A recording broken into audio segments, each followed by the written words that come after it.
Hello, my sunshines. Welcome back to another episode of the Creating Sunshine podcast. I know I say this every time, but I am super excited for today's guest. It's my girl, Jess. We connected through Orange County networking, and now we've seen each other at events. And I just freaking love her energy and love her vibe. And there's so much to learn from her that I was like, girl, I need you on the podcast. So welcome to the show. And here we are. Let's go. I know you guys are going to love it. And Jess has her own podcast. It's called Unscripted. And if you guys want a little bit of fire me up, tough love, in the morning, sometimes she's yelling in your ear and I don't care, but I'm here for every single second of it. So you have to tune into that too. Yes, I am an acquired taste, but it all comes from a place of love. And, sometimes you just need that person in your ear telling you, fucking move, let's go. And at the end of the day, I think once you get to know me, it's all from a place of how I try to lovingly talk to myself, but then also be real, we can't just fluff ourselves into taking action. And that's what I'm all about, is helping people take action, whether it's painful action, inspired action, unmotivated action, unsure action, unconfident, all of that. And I think, until we take that action, we just don't know what we're capable of. And so that's where the podcast kind of came from, and we can get more into that. But I do love, instead of just sharing it on stories, saying it on a podcast, so that if somebody needs to listen to it again, or if there's somebody they're thinking of, they can send it to them. And, long form content is, I think, just the wave right now. And I'm so glad that you have a podcast and that people are tuning in, listening to us, and hopefully they get a little value out of our little chit chat today. I love it. I love it. And it is true though, because I feel like, and for me, part of it, that was kind of part of starting it, because I was like, damn, I can't back then reels were only 90 seconds, right? And I was like, I got to say everything in 90 seconds, or I got to talk in a 1 minute story. I talk way too much for this. So we're just going to have to do something different. And then plus, this has also given me the opportunity, to meet people, to interview people. And I feel like when you're interviewing somebody on a podcast, you get to know them on such a different level. I literally just get to sit here for an hour with you and ask you all these questions and learn from you and it's amazing. I love it. It is 100% why I have a podcast. I think, a lot of people think they have to build businesses that other people need it, but we have to build a business based on what truly lights us up. Otherwise, that's where you fall into burnout, overwhelm, boredom, all of the things. And the podcast part of my business is, strictly for me in a sense to begin with. And then hopefully people listening get a lot of value. I really say the things that I wish someone would say to me, or that I need to hear, or ask the questions that I don't have clarity on with my guests, or it reinforces things that I already know, right? Sometimes we hear things and we're like, I already know that. Why am I not doing that? Or how Right. come I'm not showing up that way? And it takes sometimes hearing the same thing from somebody you don't even know for it to actually sink in for the 10th time you've heard it, right? And I've created such amazing relationships with the guests I've had on my show. I've had the show for over 5 years, and I think we're at 360 episodes or something, and the majority of those are guests. And then I've had the privilege to be a guest on so many other people's shows, getting to know them as well. And it really does create an immediate bond. Usually, right? We don't click with everybody, Right. but Most people. for the most part, you have that deeper level of relationship, which at, over 30, 40, 50 years old is hard to come by in the online space, because otherwise we wouldn't have been able to get to know each other so quickly. We're probably not going to be able to grab coffee, for a whole hour or two. We're busy. We have kids, we've got businesses. So having a podcast is a really cool way to get to know people and build that relationship capital. I agree. I agree.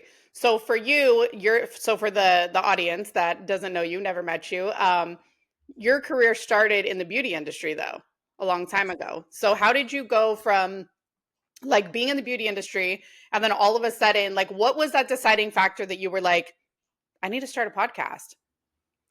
Well, I mean, listen, like anything, it wasn't an overnight, I woke up in the middle of the night and thought, I'm going to change my whole career. It was a very slow introduction to what would be possible if things were different or changed, right? And so in the season of life, the first 10 years of my career, I did not have a kid. I went to beauty school when I was 19.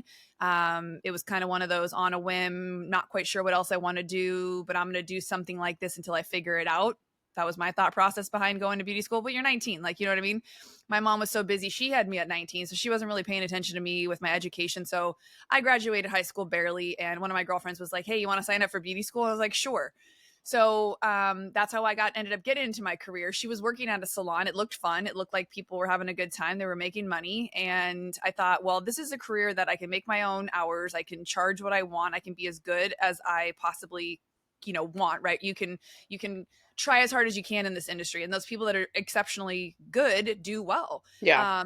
But my mom was really adamant. She was like, listen, if you're going to be in this industry, I want you to work at the best salon in San Diego. So she went and found the best one. It was in downtown San Diego at the time. She started getting her hair done there. And that's where my mom really showed me the difference between the levels people can play at in any industry, right? You have the people who just dabble and just barely get by and maybe have a little bit of success in business. And then you have the people who take the career, no matter what it is, plumber, hairdresser, electrician, painter, it doesn't matter. We have top tier 1% in every single industry that make an insane amount of money. And then we have people who are in great industries that never seem to, crack the nut in their industry. And so that really helped me see what was possible. And I worked with some really amazing mentors, which I didn't even realize that's what they were at the time, but they exemplified what it looked like to take the career really seriously. I mean, they showed up like professionals, like badasses. They were like celebrities to me. And I was like, how lucky am I to get to be in this industry? And so from the jump at 20 years old, I was taught from some of the best trained stylists who were Vidal Sassoon. I got the best of the best, and I couldn't have asked for a better first year in the industry. And that set the tone for the next 10 years of my career. I went on to work at another salon that was like a startup, and I learned all the things not to do. Just because you're good at a craft doesn't mean you know business. So like I've really gone to the school of hard knocks of like seeing other people fail and learning from their mistakes, and then knowing that the grass isn't always greener on the other side. A lot of takeaways over those first 10 years.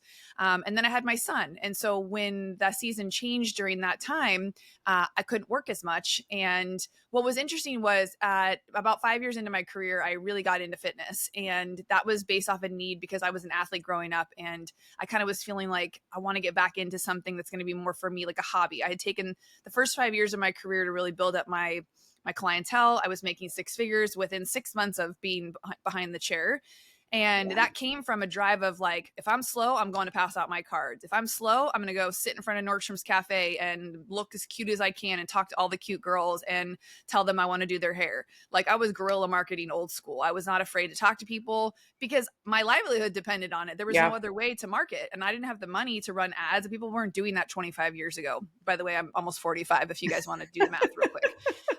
Same. Yeah. So a lot of shit's changed since then. And I think a lot of that old school stuff has been forgotten. And it is what works as the foundation of any business is getting out there and making connections with people. But what was really cool was when I got into the fitness industry alongside doing hair, I really started to look fit. And so the clients that were behind my chair started to ask me questions. And here's where I think our conversation is going to go today, because we talked about opportunity and making moves and, seeing a need and then taking that chance on, could I create a business out of this? And so when my clients started asking me what I was doing, I was like, well, I actually just got my certification. I went online, I downloaded the book, I read the book, I passed the test. It was $500. I was no professional, but I knew more than somebody who wasn't working out. And so this is the thing, is we think we need to be like a complete expert at something before we can help somebody, right? Yeah. Sarah and I were just talking about this before when We it comes were. to like how I ended up teaching podcasting and all of that kind of stuff. So those clients started asking if they could come train with me at the gym. So I was like, sure, it's $50 an hour. Come train with me. And so I turned that one client base into two, right? So they were not only coming to get their hair done, they were coming into the gym. And then we got to know each other on a deeper level. And, when you're touching people intimately in the salon and you are spending an hour with them, working on their body, a lot of shit comes out, a lot of stuff, a lot of beliefs, a lot of worthiness issues, right? Like, why haven't you lost the weight? Why do you not eat healthier? Why do you not take better care of yourself? And it wasn't just the girls in the gym. It was the people at the salon too. They'd turn around. They'd be, oh my God, you nail my hair every time. It looks so good. And then they'd stand up and make a comment about how fat they were or how old they looked or the bags under their eyes. Like there was always something, right? We all pick on ourselves so hard. And I think, the relationship I created, like, it's such a safe space that they might not say that to anybody else. They might not normally be a complainer or pick on themselves that much, but that's probably what they think about when they look in the mirror and have that self-talk. So it started to, build, I think, inside of me, this want to support people on a deeper, larger scale. And so, as I was doing both personal training and behind the chair, that was like the first time I took an opportunity and turned it into something else. Right. And then once I had my son, I couldn't do both. So I scaled back just to hair. And I looked at what I was currently doing and I was like, if I keep up at this pace, like nothing will probably change in the next 5 years. I probably won't really be able to make more than I'm making now. And in the interim of the fitness time, those couple of years that I was in the game, I was introduced to a woman named Lori Harder. She was like my fitness icon. She was on the cover of magazines. If you don't know who she is, she has a podcast called Earn Your Happy, and she's been an entrepreneur for well over 20 years herself, her and her husband. And she invited me to her in-person event, which was called the Bliss Project at the time. It was like a 400-person all-female event. She gifted me this ticket. I had no idea what I was going to. It was in Newport Beach. I live in San Diego. I drove up there, got a hotel room by myself, and I was like, I have no idea what I'm going to. And I remember sitting in the back of the room and just being so overwhelmed and so confused because I was like, why are all these women why are they so emotional? And why are they crying? These speakers had these like really depthful stories of overcoming. And, I realized that that was Lori's story. And so she had met different people. Like she had a spin instructor from Soul Cycle come and speak, and she had all these different women speaking. And I remember creating a story in my head that if I didn't have an overcoming story, that I was never going to be able to be a speaker. One, that was the first story that was created.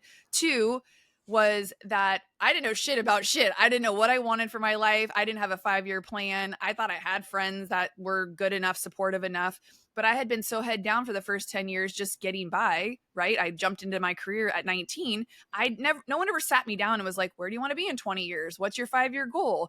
Is $100,000 a year really going to be enough money to sustain your lifestyle in San Diego for the next 25 years?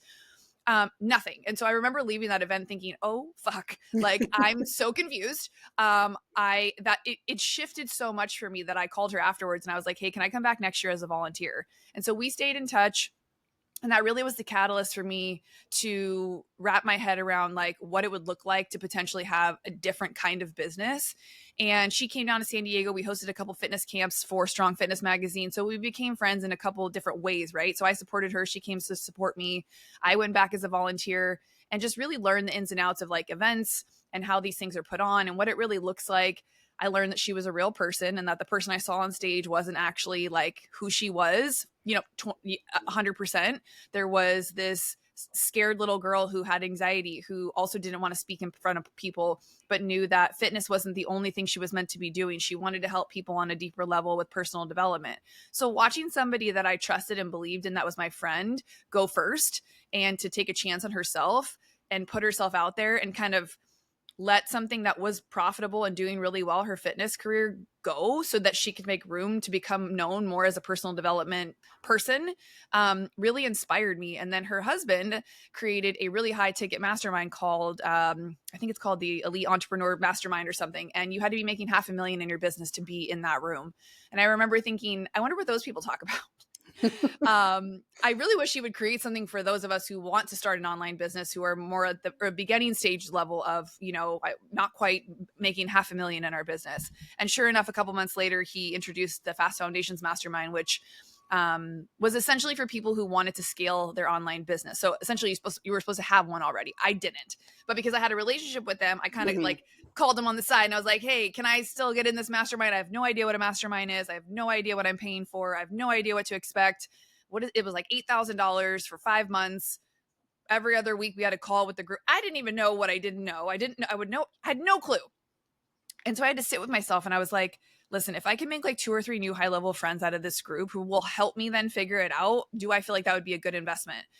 And at the time I was like, yeah, if nothing changes, nothing changes. And so I remember swiping that credit card and just feeling like I'm all in. And when you pay for something, you really do, I think most of us show up in a different energy, a different way. Yeah. And in those 5 months, everything in my life changed. Like my dream salon space fell in my lap. I started networking events for hairdressers because they challenged us to create something.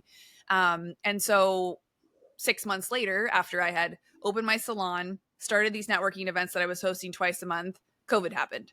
And I was so grateful that I had prepped almost unintentionally for this pocket of time where I now didn't have to do hair, because I would have never let that part of my business go, at least not that quickly, if I hadn't been forced to. And so I had watched Lori start her podcast, Chris start his podcast, many other people start their podcasts. I had a mic that I keep at home that had been collecting dust for 2 years. I played around on GarageBand. I tried to have some people show me. I just was not very tech savvy, so it scared the F out of me to like even try. So I didn't. And I had a client who was a videographer who was like, I told him I wanted to start, and he was like, I have a camera. Like, let's just sit down in the studio. No one's here. Like, we'll just start recording. And so that's how I started my podcast. And it also came from a pain point because I wasn't quite sure what I wanted to focus on, because I had been introduced to this brand new world of entrepreneurship where everybody in that room, there was about 45 of us, did something different in business. And I remember thinking, I'm for sure going to be the stupidest person in the room. I'm quote unquote just a hairdresser. I only make like $150,000 a year. I'm sure all these people are making like, you know, a lot more than me. You know, you always think like the worst of yourself, which why do we do that? But I remember when I got in that room, we each had to stand up in front of the room, introduce ourselves, talk about our business, talk about what we needed, what we thought we needed help with, and what the main intention was for the next couple of months. And I remember feeling really good about myself after I shared who I was and what I had accomplished up into that point. And I also recognized, as I listened to everybody in the room talk about what they needed, that we all need help, but a lot of us don't know exactly what we need help with. So therefore we have a hard time asking for it or figuring out who we need to help us, right? And a lot of people are taught that asking for help is like a weakness. You should be able to figure it out yourself, you know, and this again was like 7 years ago. So no ChatGPT, not a lot of Google support, not a ton of like access to different high level coaches, even on social media, not a ton of podcasts that were like really focused on this kind of stuff. So that really took me to the next level. And then after that mastermind, I circled back with Chris, had him on the podcast, and he ended up hiring me as one of the support coaches inside the next several rounds of the mastermind. So that was my first, you know, another opportunity, right? Because I paid to be in the room.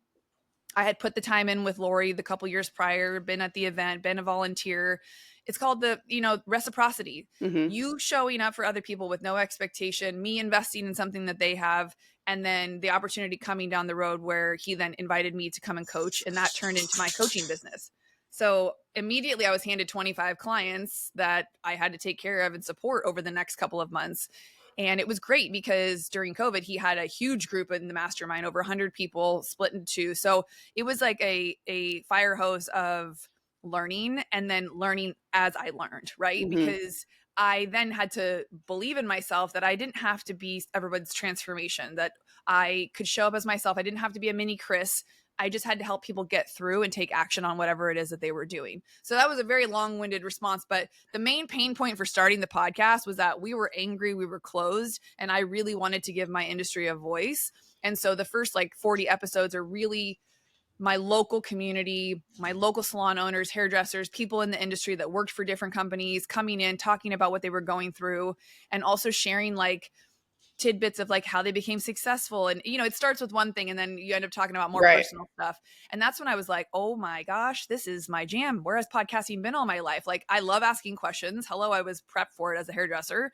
And then two, it's like you really get free reign to have an hour to literally pick someone's brain that maybe they charge $100 an hour, $5,000 an hour to even work with. So once all that started to click for me, I was like, I will forever be a podcaster, because this is such an amazing way to build relationships, to learn, to grow, to share, to create value, all of that. And so, you know, after about 40 episodes, I really started to feel like I wanted to speak to a broader audience of like foundational level entrepreneurs. And that's where we rebranded from Beauty Inspires Beauty to Unscripted. And that's where you see us now. So it's been a journey for sure. I love it. And I love that you are one of the few people that I talk to that actually, I mean, yes, you had your beauty business and you had all that, but when you were like transitioning, like you did the podcast first almost, you know, and then started to figure it out. Because so I'm coming up in, what is it, next week or week after? I'm coming up on my 2-year anniversary of my podcast, and I'm so excited. But it's so funny because in the beginning, it was the same thing. Like, I got a mentor and I started working with her, and she was like, what do you want to do? And I was like, I literally don't know. I just know that I want to do something different. I feel like I'm meant to do something different. I had been making like glitter tumblers when COVID started, and it started out as like a crafting hobby because I just needed something to keep my mind busy, because I was a manager at Costco and I was like, I'm going to freaking lose it. Like, this place is insane every single day. Like, so I would come home and I would just play with glitter and I would make cups, and, you know, and it was so funny because then I started posting them and people were like, oh my God, do you sell those? Do you sell those? And I was like, oh shit. And I turned it into like a whole ass business. Right. But yeah, when I started working with her and I got the mentor, I was like, I don't know what I want to do. And she was like, well, tell me a little bit about yourself. Tell me about your journey, whatever. And that was the thing I told her. I said, listening to a podcast changed my life. Like Mm. I didn't even find a podcast until my husband and I separated in 2019. And in the early 2020, I was like, I'm sick of my shit. Like, I am not going to sit here and feel sorry for myself. I was like, I need to make a freaking change. Like, what can I do? And that's when I found podcasts and I started listening. And I was like, oh, where has this been all my life? Like, oh my God, I could just put this positivity in my ears over and over and over again. And so when I told her that, she was like, you should start a podcast. And I was like, wait, what? Like, no one is going to listen to me. What do I have to say?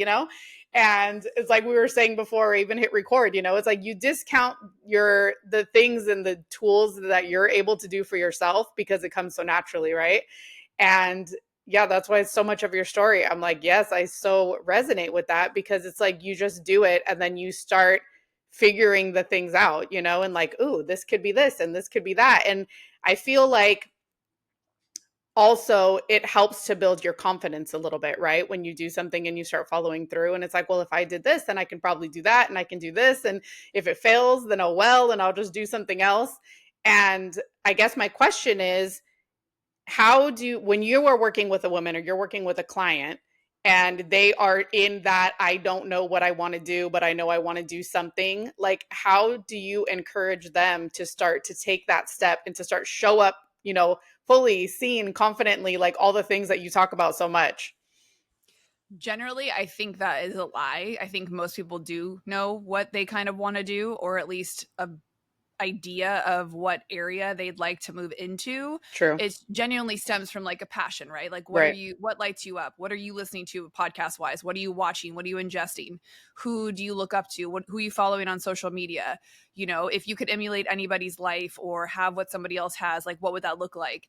And I think if we start with the simple questions, it allows people to just dream. Often we are so closed in on a box of reality that we're like, we don't even let ourselves say, this is what I'd like to do, because there's no way that we can like wrap our head around going from where we currently are to doing that or having the time to do it. And this is where I really sit with women who have accidentally placed mentors on pedestals that are in completely different seasons than them. Meaning, like, if you're following a mentor who has a supportive husband who brings in multiple 6-7 figures, who allows them to then have whatever businesses they want, that's different. Someone who has children or doesn't have children based on like your schedule, like if you have kids and you're looking at someone who doesn't have children, there's no way that you're going to be able to run at the same pace as them. Yeah. People want to say, oh, we all have the same 24 hours. That's not true. We do not. We do not. The weeks that I have my kid, I do not have the same 24 hours because most of my hours are spent doing things for him, driving him to school, picking him up, like, and if you want to like push somebody to be like, well, you could be working in the pockets of your time. I'm like, yeah, I guess I could be driving down the freeway answering emails. You're right. I guess I could. I know. I'm not trying to die though. You know what I mean? Like, and Yes. I would like to watch his baseball game versus answering emails. So when he looks up, when he goes to hit, I'm not on my phone. Right. So we don't all have the same 24 hours. And that's, as you guys can hear my tone change as I start talking about this, because this is what I'm passionate about. Is it's not about being realistic. It's about meeting yourself where you're at and allowing for the season you're in to be okay. And then figuring out, how can I maximize the space and capacity that I have right now to do what's most important. So then we peel back the layers. Is it a course? Is it a program? Is income important right now? Do we need to replace, a current job you have because you absolutely can't stand it anymore, or you lost your job? All right. And in order to survive, we need to generate $50,000, period, point blank. How do we do that? Sometimes it looks like things that you don't want to do. And at the end of the day, oh, well, let's make that money so that we can then feel financially stable to then make the decisions to move and do the things that we really want to do. And through doing things that we generally don't want to do, it becomes very clear what we want to do. I wish I was doing this instead. I wish I didn't have to do this. I would so much rather be doing this instead. And those things start to kind of come out. And most of the time, if people aren't pushed into something, they won't make a change. So majority of the clients that I've worked with have either gone through some sort of rupture in their business, meaning something happened, it was good until it wasn't, and then now it's like, inevitably I have to do something different or else like I will not be okay, or I'm going to do this thing until I can create space to do something else. And as soon as you speak those words out, an opportunity generally shows up. So I'll give an example of one of my past clients. She worked for in hospitality for like 10, 12 years. She was pretty high up in management, made maybe around $75,000 a year. When she first came to me, she had gone to Powerhouse Women, which is Lindsay Schwartz's big in-person event. It's a very like hype girl, you can do anything kind of energy. It makes you feel like anything is possible, that you can just dream so big. She went by herself. She almost didn't go. I don't know how she ended up finding out about it or getting the ticket, but she ended up sitting next to a woman who, long story long, ended up offering her a job. And the job was in a similar sort of industry. It was events based, and it was a very much in her zone of genius. And so she took that job, and it was not ideal. She didn't love it. They worked her to the bone. She saw all the things wrong with it. She couldn't make certain decisions. But what it did was it got her out of the first thing that she was scared to leave, gave her the income base that she wanted, right? So that safety still felt like it was there. Mm-hmm. And through that, she created a lot of relationships. And because during the 6 months that we worked together, she knew she had to create visibility and establish her own brand. So she too started a podcast. It was called Imperfectly Impactful. That was like originally what her branding kind of was. And now 2 years later, she has become like a fractional COO. So that like an operations person. Now, I knew she did some of that in her first 2 businesses, right? But I didn't know to what extent, because she only shared with me what she didn't want to be doing, right? Not here are all the things I'm exceptional at. We didn't go through that list of that, because we usually don't see, like you said earlier, what our natural skill set is and what we maybe want to do. So now, fast forward, she's making quite a bit of money and basically building out a fractional COO agency where she is like the liaison to some of these really big companies in her town. And because of the podcast, because of the events she's gone to, because of the contacts that she's made through showing up on social media, having people on her show, getting on other people's podcasts, branding, rebranding. She thought she wanted to get into the like events business. She realized that wasn't a good fit for her because she really liked events, but it wasn't scalable. It wasn't as profitable as she thought it was going to be. And so I think somebody saw something in her, asked her to do a little operational stuff. And she was like, holy shit, I'm really good at this. Oh my gosh, I could charge a lot of money for this. This is actually what my zone of genius is. And since I'm good at operations, like, why don't I build an agency out of this? And so the last time we connected, I mean, she's making multiple 6 figures now. That's well over the 75,000 that she wanted to make in less than 2 years after working together. And so it's just the confidence that I've watched her grow by showing up, doing the podcast, no makeup, no hair done, not quite sure of what she wanted to say, who she wanted to talk to. And then my other client, who has been a huge success story, she was a partner in a law firm, 2 guys and herself. And it got toxic and she was ready to get out. They screwed her over, but she was ready to leave the industry. She really wanted to work on like what work life should look like for people in that industry. And so she created a wellness kind of conversation around it. And she created a podcast also with my help and really started speaking to her people, reaching out to her contacts from work and offering these really high ticket containers for these females in this high level community of hers. And she's been making multiple 6 figures. I want to say close to $500,000 in her business since she started. Yes, she had the network, but she was clear on the problem she wanted to solve and who she wanted to work with. And it's just wild because I think some of us think, I'm sure she never imagined she'd make more than when she was a partner in a law firm. Yeah. And she probably never thought about walking away from law. But all those things that all of the experiences that you had, you now can turn around and help somebody, right? She got breathwork certified, trauma certified, somatic, like all these things that she's like, if I had all these tools, I maybe could have survived longer in the industry or gone off and opened my own firm or done something different. But because she left and solved her own problems, worked on her own shit and built the confidence by like just showing up for other people, she now like literally is like the breadwinner of her family. Both of these women actually are. And it's so inspiring to me to watch what is possible when you just start to put yourself out there. Neither of them had a lot of clarity or strength in their voice when they started with podcasting. They just knew that in order to be seen and create that visibility and to kind of figure out, they both changed the name of their podcast twice. And, I think that's the beautiful part about creating content is it's not a tattooed stamp on your forehead. Like you can evolve and change as your business grows, as you experience new things, as you work with different mentors. And so both of them were actually in my 6-month one-to-ones and then moved into my mastermind and then went on to go and do big, huge things on their own and now hosting their own retreats and events. It's just so cool to see like what can happen but I know how scary it is to invest. You know, I've spent hundreds of thousands of dollars in different rooms, and I know that was something you wanted to talk about too, of like sometimes we end up in the wrong spaces Yeah. and it isn't exactly, you know, what we thought it was going to be. But I do believe that everything is a lesson and everything can help us grow and go through something to the point where we now know what not to do, or we know how to better vet something or to have more clarity on that. And I think that comes with the confidence of being able to ask the right questions, you know. But I truly feel like for podcasting itself, it's helped me find my voice and build confidence within myself of like knowing who I am, because I get to talk about myself, which generally people don't get an opportunity to talk about Yeah. themselves, right? Even though we love to talk about ourselves, like when do you get a chance to like really talk about yourself along with talking about it in a way that can help somebody else?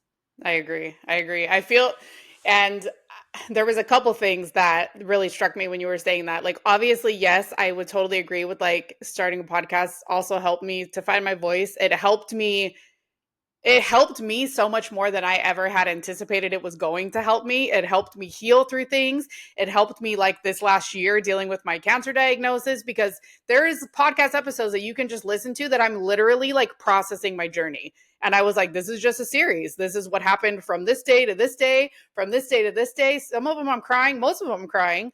But if I wouldn't have been able to actually like say those things and just keep them all bottled up, like it would have been like so terrible, because I have done that previously to having a podcast. That's how I used to live my life. You know, I didn't share everything. I kept it inside because I didn't want to like bother people. I didn't want to be a burden. You know, I was like, oh, everybody thinks that I'm like so happy and optimistic all the time. Like, I don't want to be the person that's over here like saying that things really aren't going well, you know? And so there was a lot of that acceptance, which I totally agree with the podcast. But also, I think one of the things that you touched on is the mentorship. And when you are looking for somebody to work with, is from what I've found now, is it has to be somebody more that aligns with you and what you, not just what you're looking to accomplish, but I think you touched on it more. It's for me now become on the personal side, you know, Mhm. because yeah, it's great. And I love watching these women that are like, oh, well, I got to step away from my business because my husband carried us. And it's like, I'm a single mom. I can't relate to that. Like, I need to make money now because I live in California. I have 2 kids, you know? So it's like, that's why I feel like I'm drawn to people like you. I'm drawn to people like Jillian from the event, because I'm like, I'm drawn to the single badass women that like did it by themselves, you know, because I, I can't relate to that. Like, that to me, that's not a possibility. And, you know, also I had my very first mentor who, you know, loved her. And that was what started my podcast and everything else. But she didn't have any children. You know what I'm saying? So when it was like, well, can you have this done by tomorrow? I was like, girl, you're lucky if I can get that shit done next week. Like, you know, like I told you yesterday, I said we were rushed to the doctor. Like, there's all sorts of shit that happens. So I could have a perfectly laid out pockets of time, right, to work on my shit that day. But then my daughter has an incredible stomach ache and I'm afraid she has appendicitis and we got to go to the doctor. And like everything else just gets thrown aside because that's what's important, right? And so I really think that, you know, people should take that into consideration when they are looking to people that they want to work with, because that's why there's so many, right? Because everybody's not for everyone. Like, you're not going to be for everyone. I'm not going to be for everyone, but there's going to be someone that's for you, I promise, you know, but and I think now like that's why I make my decisions so like intentionally, because I'm like, okay, hold on. And I take like, I mean, you know, I take so much time. I'm like, I don't know. Let me get back to you. Let me get back to you. But I have to, because I mean, not only that, it's like the investment, the money, you know, and really it has to be like, what am I really trying to accomplish at this point? And who is going to get me there? And that's Right. why like the decisions have to be the way that they are. And also to see somebody like, another thing that we were going to talk about is like hard shit happens, you know, and you show that. Like, you don't just sit there and act like it's all rainbows and butterflies all the time, because it's freaking not. And like, you just recently had a hard moment, you know, and if you would share like a little bit about that, but not only about the hard moment, but like, how did you get out of it? Like, what tools do you use? How long do you allow yourself to sit in it and then be like, all right, Jess, that's enough, let's go? Yeah. So what she's talking about is some people are really good at marketing, right? They're really good at showing all the shiny stuff on social media. And I think I had done a pretty good job building my brand myself on Instagram. And I also run a media company where we do podcast production. So that's kind of behind the scenes. And I've never really done a ton of branding with that. That's just word of mouth kind of a business. And I've always been a word of mouth business kind of person. Like even in the first 15 years of my career, that's how I got so busy behind the chair. It wasn't through social media.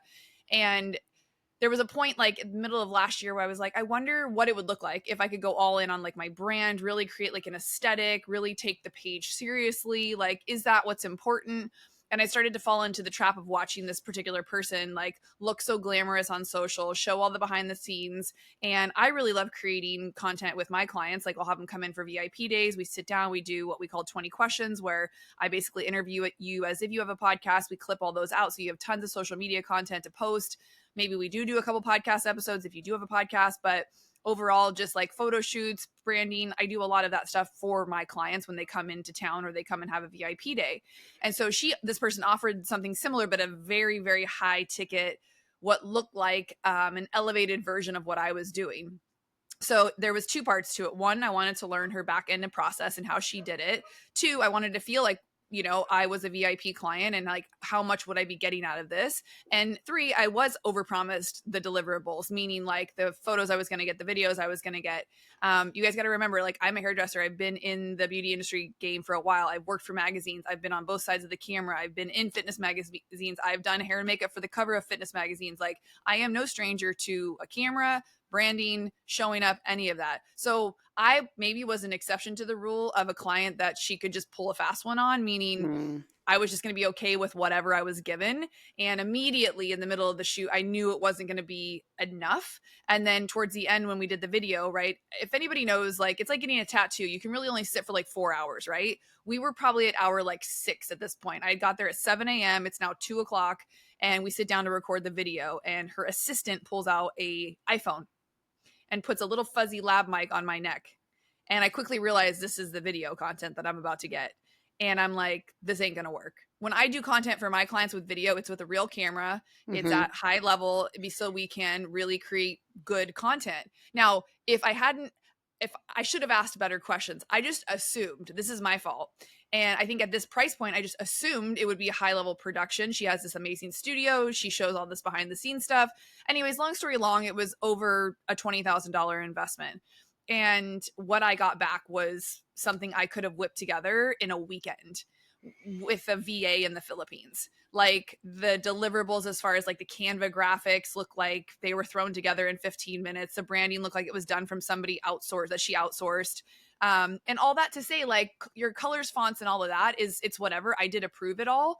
And at the end of the day, I think they would have been fine had the other deliverables been good. And so when I circled back to let them know I was unhappy, instead of what I do in my industry, if someone calls me and says they don't like their hair, I'm like, oh my God, let's get you back in and let me do whatever I can to fix it. Yeah. If they're not interested in that or they don't allow me to do it, then if they're that upset, offer them a refund. I don't want unhappy clients. Again, I don't charge that much money, but I charge a good amount that like if someone isn't happy and they're not willing to come back, I'm more than willing to give you your money back if I really didn't do like what you wanted. So when I got immediate defensive response back, I was like triggered myself and I just had to sit with it. And so all I had asked was for a partial refund because there was 2 different tiers. And I think it was just a couple $1,000s. It wasn't even like the full refund. And they argued with me. They wanted to go back and forth. And so I sat with it for a while. And then I got really, really angry. And then I talked to an attorney and I was like, fuck it. I'm going for all of it. I want all my money back. And I really just kept sitting with it. And I didn't take any action. And I was like, why are you not taking action? And I just had to kind of sit with the thought of like, what if you did nothing? They ended up offering me like $2,000 back, which is a joke. And me and ChatGPT had a lot of conversations about it. And we created a plan and we figured out how we were going to go through the credit card company and we were going to get a charge back and we were going to do this and we were going to do that. And I just thought at the end of the day, like, can you let this energetic exchange, which that's what money is, can you let this just be what it is? Can you find the lessons in this and just make peace with it? And so still to this day, I have not taken any actual action. The last email they've sent was what the offer of the $2,000 back, which I could have easily said, sure, send me the $2,000 and fuck off. But I really just let the process. And yeah, it actually took me out for about a month, meaning I stopped creating content. I stopped showing up on social media. I stopped creating podcast episodes. And I really just got quiet. And it's where all of a sudden I started hearing podcasts about how branding isn't about your fonts, how branding isn't about the aesthetic. It's funny what starts coming at you when you're open to hearing the truth. And I do think aesthetic is important. I wear makeup, I get my hair done, like, right. So I'm in the beauty industry. But at the end of the day, people want real, raw. They want authenticity. I already have that. I already do that. And you can't put a price tag on that. So getting these people to give me my money back is probably not going to happen. Do I think they should? Yes. But at the end of the day, like, I've just let it go. And I gave myself that month. And I'm still just slowly kind of getting back into the groove of everything. But I think that's where, like, you got to lean on your own confidence to be like, who am I? And this shouldn't have happened, but it did. Bad shit happens to people all the time. And this is just like a first world problem, like, issue. 20 grand is a fucking lot of money. And I think the thing I was most irritated about is I know what I should have spent that money on, which was building out my podcast studio in my space versus some aesthetic branding with some photos. Right. So again, lessons like this teach you to take your time, like you are talking about with when you make decisions, I and do. really weigh out, like, what is my end goal with this? My end goal with that was proximity to this person, which I was promised and didn't get, accessibility to their network, which I didn't get, and then also the deliverables on the stuff. So they did not live up to what they were doing. What made me feel better about it is because I have such a big network. I actually reached out to a couple people who, like, know this company, and I kind of just asked their advice on what they thought I should do. And I got confirmation that, like, I'm not the only one that this has happened to. So I think that part of me felt a little bit less, like, personally attacked. Yeah. And then the other part of me was like, karma's a bitch, and I'm not here to, like, be anybody's karma, but, like, I'm not going to not be vocal about what happened. I'm not naming names. I'm not calling anybody out because I just don't think that's necessary.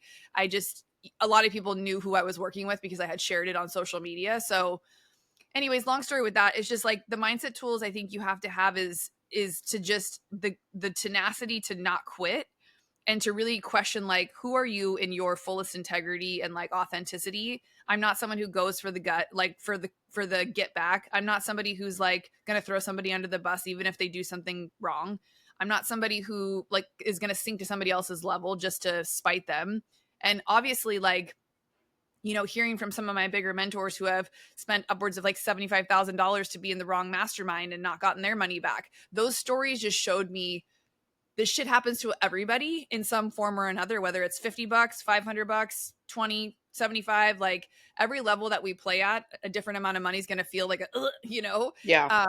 And so it just really elevated my drive to, like, show up and do better. And so now having the opportunity to turn around and, like, create a very similar experience for my client at a much more affordable price point, and really deliver, like, I guarantee, like, it's going to teach me all the things that first salon I worked at, how they did it all wrong. Do you know what I mean? Like, it's like Yeah. learning those lessons backwards almost. It's almost like I went to a quick 2-year college in a week and learned a lot.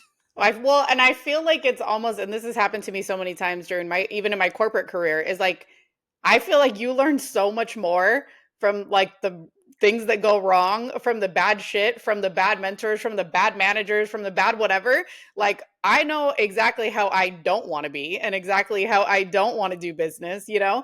And it's like, yeah, you learn from the other people, but it's so easy for me to list out 50 things that I absolutely will never do. Like, I will never be that way. I will never do that in my personal life, in my business, in my corporate career, you know? And it's like, they're, like you said, they're all lessons, you know? And if everything was all just sunshine and rainbows and easy all the time, you know, like, it also, I feel like, wouldn't be so rewarding at the end of the day, because you never had to try for anything. You never had to work hard for anything, you know? If nothing has ever been handed to me on a silver platter in my whole entire life, you know?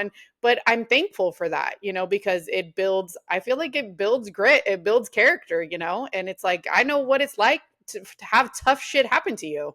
Yep. And I think, you know, you named off managers and experiences. Like, I've had crazy clients. I'm sure you dealt with crazy clients at Costco and different people that you've worked with. And it's just like, I felt myself getting crazy. And I was like, you are not going to take me out of character. Like your Right. behavior, your defensiveness, the way that you have not handling this properly, like is not going to pull me out of character. And so I was like, I will be damned if somebody makes me do or say something that like is not innately like what I should or would want to say. And so, you know, luckily I had a very proper mom who, you know, it's almost like if you have nothing nice to say, don't say anything at all. Also, it's not about getting taken advantage of. It's just like, I won't make that mistake again and I'll Yeah. do better for my clients moving forward. And I just, you know, it's tough because when things get really low, it's hard not to get really low and depressed. And when things get really high and good, it's hard not to get really high on the highs. Yeah. And so I think, you know, another thing you asked me earlier about mindset is just like, how do I keep things going even when shit gets hard? Like my son broke his leg twice in the last 7 months. And it's been difficult because it's changed my schedule. It's changed my availability, like everything. It's hard to watch your kid be in pain and go through that like depression. But, you know, we build confidence in the daily shit that we don't want to do. Right. Yep. And sometimes having a podcast is all sunshine and rainbows. And a lot of times it's not. It's like the last thing I want to do is like turn the camera on and perform. And basically what we're creating is entertainment. Same with when you turn your stories on and document your life or you build your business on social media. You know, you are performing a version of you that is trying to attract clients and or create a community. And there is nothing wrong with that. I call it performing because it truly is. Like we are turning the camera on and that is what we are meant to do. Yes, you're meant to be authentic in yourself, but you find yourself as you start to show up. You might say things and you're like, why did I say that? That sounds so stupid. I would never normally say that. Like I got nervous, so I said something stupid. Like I've said dumb stuff on podcasts. I've asked questions. I was like, why did you ask that? Like, but it's all a learning experience. And if I Yeah. hadn't gone through the uncomfortable phases of being a brand new podcaster, a brand new coach, messing up with certain people, then you know, you're never going to get good if you don't put the reps in. And like you said, with your first mentor who pointed out that your life experiences and the things that you have gone through are what have equipped you to be uniquely you and to help somebody else who may be going through the same or similar situation that resonates with you because they've had a divorce, they've dealt with cancer, they have daughters. Like you just never know how your message can really change the trajectory of somebody's life. And I think that's the only thing I don't like about podcasting is that I can't see who's downloading the episodes. Whereas like on Right. I Instagram, wish. I can see who's like liking and watching my stories. So I'm Right. like, oh, cool. They come back all the time. They like my stuff. Like, that's great. It is validating because as a content creator, that's what we are. You know, we want to know that people are getting value out of our stuff or they're at least entertained or like they're sticking around. And podcasting is tough because all we can see is the downloads. We don't know who is listening. And so that's why it's so important if you're listening to somebody's show to just send them a message in the DMs like, oh my God, I listened to your episode today. It was awesome. Like at the bare minimum, thank you so much. Like that was great. I got this takeaway or that. The second best thing you can do is screenshot that episode and post it on social media and tag them and be like, oh my God, you guys got to go listen to my girl Sarah's podcast. It was so good today. She talks about blah, blah, blah, blah. Or going to leave a rating and review. Like that is the biggest gift you can give a podcaster because those reviews are permanent and every review helps us move up in Spotify. And the more like downloads you get and the more follows actually on Spotify, or if you subscribe to somebody's show, those are actually more important than even the downloads. So like someone's YouTube channel, not just watching the video, but actually subscribing and leaving a comment takes 30 freaking seconds, but Yeah. it goes so far for people. And you'd be surprised. Like if you'd be willing to do that for somebody else, they'd be so willing to do whatever it was that maybe you asked them to do. So like maybe you're just listening to this for the first time and you just met Sarah and I, and you're like, oh my God, Jess, I just left a review on your podcast. Sarah, I just left a review on your podcast. Hey guys, I just started a podcast. Will you please go leave me a rating, a review, or comment on a couple of my things? We would take 10 seconds and we would probably do that right back for you. And so Absolutely. being brave enough to ask, but then also paying it forward before you start asking for things too is a really great way to build relationships in the online space. Yeah, it's funny that you brought that up because I was talking a lot about that, because we just had, Black Friday and then Small Business Saturday and Cyber Monday and all these things. And like I was posting all of that because it's like, yes, we love the support and we love when people purchase from us and support us in that way, but also, just reminding people like there's a lot of things like Jess said that you can do that are free to support the people. You can share my stuff, you can send it to somebody, you can, like she said, follow the podcast, rate, review, all the things. And, and it really gets put into perspective when people are like, you know, what I saw somebody's post, like, you support celebrities, like you're getting paid over here talking about, you know, their supplements and their vitamins. They don't even know who the fuck you are. It's like, and that's your friend. It's like, you could take 2 seconds to just like something, share it, you know, it doesn't cost you anything. And like, maybe someone else will see it and they'll resonate with it, you know? And it's, yeah, it is just funny because everybody's advertising all the time, all these things. And it does make such a big impact. And I feel like for people like us, such a bigger impact, obviously, than, you know, Kim Kardashian's like bush panties that she's selling. Oh my God, I think we should all have those. But with that being said, guys, I want to remind you too, if you're listening to this and you have anything that you sell or do, is to ask for support, because that is the biggest flex in life, is asking people for help. So if you have a new podcast, or if you have a new course, a program, a freebie, something that maybe I might not need or Sarah might not need, but she'd be more than willing to repost it on social media for you. Hey girl, I'm going to tag you in this. Will you please repost it for me?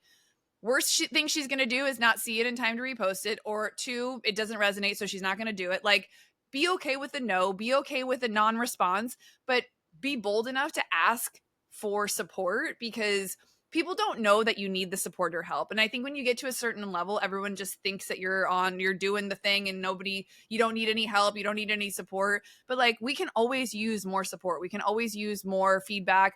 Just a comment even in the DMs that I can screenshot and use like as social proof, right? Like Sarah writes me something like, oh my God, just listen to this episode. So good. Click. Hey, Sarah, can I share that? Yeah, no problem. I post it on my stories. It's like little things like that go so far. Oh my gosh, my friend's doing a breathwork class. I'm not going to be in town, but if you guys are interested, they're the best. Like, you got to go to this class. And so anybody that I ever am in contact with, I'm like, if you tag me in it, I will reshare it for you. Make it easy for me. Tag me in it. Tell me what it is. Good to know. Yeah. Good to know. I'm going back tagging you in all my shit. Yeah, text me and say, hey, I just tagged you on Instagram on something in case like I miss it or whatever, because maybe it's my wedding week, right? Like, I had Keisha on my podcast once, and I accidentally put her episode out the weekend of her wedding. So stupid, right? Obviously, she did not reshare it. I missed a huge opportunity. Like, so we have so many stories. We should do another episode. But I hope this was helpful, and hope you guys got some takeaways out of like just being bold enough to ask for help, and also just, you know, putting yourself out there. And you said something about, you know, I started the podcast without a lot of clarity. Well, what actually happened was I created a course for stylists. It was called the 6-Figure Stylist course. It was like a mindset course around creating a 6-figure business. And I tried to launch it and nobody bought it, because nobody knew I existed. Hello. You know, they were like, I hadn't really done much on social media, even hair wise. And so I knew from that 5-month container, if I don't start showing up on stories and creating some visibility, no, I'm going to be the best kept secret. And there's only so much like word of mouth I can do. And I want to reach a bigger audience. And so I had to get brave enough to get out of my own way to start the podcast, to start talking about what I wanted to help people with. And then they started coming out of the woodworks, because they saw the credibility. They saw the social proof. I could take the clips from the podcast and put them on Instagram. And then people were like, oh, she is a real coach. Oh, she is really running a program. Oh, she does have other clients. Like, so people need to see the process. I mean, you can build in private and like kind of document the stuff that you're doing publicly. People don't have to see everything, but I think it's very important that you do show some of the process, and that you are not afraid to toot your own horn and to show that you do have clients. And so show even one client at a time social proof of like, I helped my client go from X to Y, right? Yeah. Like, you guys got to toot your own horn, because people don't know. There's so many of us online. It's so saturated. So don't be afraid to talk about yourself and share what it is you have to offer. That's true. That's true. And it's funny that you say that, because I did my first event I did, it was July of 2024. And it was with Inball. And I told her I want to do a live podcast recording. And I had this whole like idea in my head. I rented a space. And and people that are listening that were there are probably like, they would have had no idea that this is the way it went down. But I was a week and a half out of the event, and I hadn't even sold up one ticket yet. And I was like, oh, fuck. Like, what am I going to do? Right. And it was to the point, I mean, I was texting people, I was DMing people, I was printed out flyers and went to every single business in the area, like the brewery, the bakery. I was like, can I hang this flyer in your window? Can I hang this flyer in your window? Me and my daughters are putting up flyers everywhere. I was like over there, but at the city hall, I'm like, I don't know who the hell is going to see it, but maybe someone's going to see it. It was like, And then we were getting down to it, and I was like, buy one, get one free. Like, I was just like, I just need to get people in the fucking room. Like, oh my God, what am I going to do? And at the end of the day, I think there was like 15 there. And I was like, okay, but I feel like it was the right 15 and it happened the way that it was supposed to. And I learned a lot, but it was the same thing. Like you said, I was like, oh, I felt like I was showing up a lot, and I felt like I was showing that a lot. But like you said, it's so saturated. So you feel like, damn, I'm talking about the same shit all the time, but everybody's not seeing all your stuff, right? And so now this time around, it's like, okay, I'm doing an event in January. And I obviously started way earlier, but there's still that, like, before the tickets start coming in, you're like, oh shit. And then, yesterday I sold 2 tickets last night, and it was my aunt, actually, it's her best friend, who my aunt has now since passed away, but I've literally known this woman probably my whole entire life. Wow. And her daughter both coming together. And I was just like, oh my God. And that ticket almost means more. You know what I mean? It's like you could sell 20 tickets to people that you don't even know. But when somebody like that comes and decides to support you, I was like, text my mom right away. It was like, you're not going to believe who's coming to the event. I'm so excited. But I mean, yeah, it's like you think that you're just overdoing it. But the thing that I had to realize the most too is like, this is my page and this is my platform. And I get to talk about what I want to talk about as much as I want to talk about it. And if people are not there, then if they don't want to see it, then they could just see themselves out. You know what I mean? And it's that completely, and that has only shifted for me, I would say, these past few months, where I'm just like, I don't care anymore, because I know there's somebody that's meant to hear the message. I know there's somebody that I'm meant to help. And for the rest of them, it's like, yeah, it could be your friend from high school that watches all your stories, but you're never going to buy shit from me. So I really don't care what you think anymore.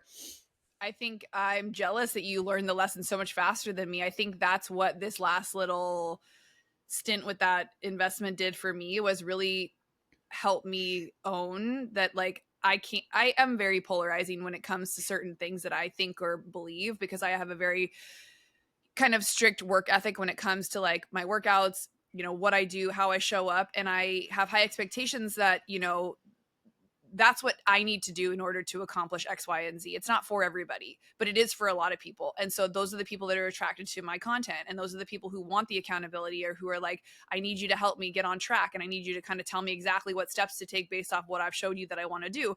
And so being able to not try to be for everybody is so important when it comes to standing out in the online space. And so, being bold enough to speak your truth and to own your own little section slice here on the wild world of online living, whatever it is that we're doing, it is important, because if you are vague and you're kind of just like throwing little things out there, no one's really going to know it's for them. So the more direct you are and the more unapologetic you show up over and over and over again, getting in people's DMs, inviting them personally, like that's how I sell out my in-person events, is I get in the DMs. I'm like, yo, did you see I have an event?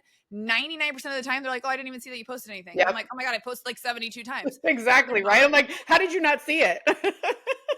But then again, people like a personal invitation. Right. And so, Lewis House talks about this a lot. When he started his podcast, every single time an episode would drop, he would go through his list of like contacts and think of 10 people that he could send this one particular podcast to. Hey, Sarah, I just did this podcast, just dropped today.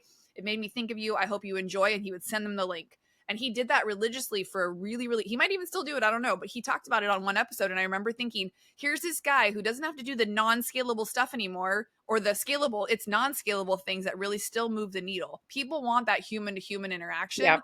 And I just heard a podcast the other day about personal branding. This guy was like, sorry, these setters that are in your DMs, these people who are doing your sales calls for you, that shit's going to be out so fast, because people want to talk to people. People want to buy from someone who's invested in them. And though you can scale your business, if you do something like coaching or mentorship, like that is a different type of a business. Yeah. So think about what it is that you want to build, and then find the right person who's done the thing you want to do, and try to follow that framework at your best. But then sometimes you'll wake up one day and be like, this isn't actually what I want to be doing. And I think you and I talked about that a little bit, is like redirection and the resiliency to say, hey, I tried that. That didn't feel like a good fit for me. I don't want to do it anymore. Whether it's a podcast, whether it's going into coaching, I went more high level with a mastermind. I really liked it, but I didn't love it as much as one-to-one coaching. So now I'm fully back into my one-to-ones. I just, as a projector, I do better one-on-one, just like I did in the hair world, right? I can really Yeah. focus intuitively dive in with one person and have better results faster. So again, we all have to find our own way in this space, but hopefully you guys got some good nuggets from today's episode. I know. I was like, oh shit, I feel like this could just go on forever. But of course, tell the people where they can find you. And I'm going to drop everything in the show notes for them to make it easy, right? Yes, just go to Jessica Burgio on Instagram. You can find me there. And then the podcast is Unscripted, the podcast. Just drop me a DM if you liked anything you heard today, or if you want to get into my world, just send me a little hello, and I'll be happy to chat back with you. But Sarah, thanks so much for having me on the show. This was so fun. I hope we get to do it again. Of course. I think we absolutely will, because I'm like, I got a whole nother page of questions that I could ask you, girl. But thank you. Thank you for coming on. Thank you for sharing your wisdom with us and your knowledge. And I'm telling you guys, like, Jess on the podcast here is who she is in person, is who she is on her voice memos that she sends you. Like, she's a real deal. I'm telling you. And I freaking love your vibe. I love your energy. I feed off of it sometimes, especially if you guys want to open up your phone in the morning and see somebody that's at the gym at 5 o'clock in the morning and talking to you on her stories. Like, here's Jess with my daily dose. I love it. So thank you so much for coming on. And I hope that the rest of you guys go and create some sunshine in your lives today.